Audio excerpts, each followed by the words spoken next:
Ito ay Tito, Big, and Joey, kung tawagin ko. Kasi Tito, isaw at tumbong. Yan, asado stir fry ang ginawa ko dyan, guys. Putik, sarap niya, no? Tingnan mo ang kulay, oh.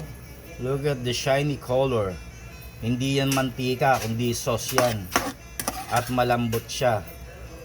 And a little bit spicy, syempre. Ayan, oh. Ganyan, the best, oh. Yan. Pinakakapit ko lang ng magandang kapit ang sauce sa kanyang karne. So, pero luto na yan. Yan, look at that. Sarap, oh. Oh, ha? Yan, oh.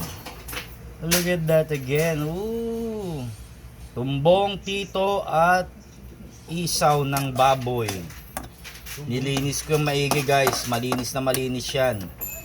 Inano ko yan. Binanatan ko ng ano yan, ng asin at saka ng tawas. Yan, the best yan. So yun lang, guys. Lunch time na. Happy Sunday!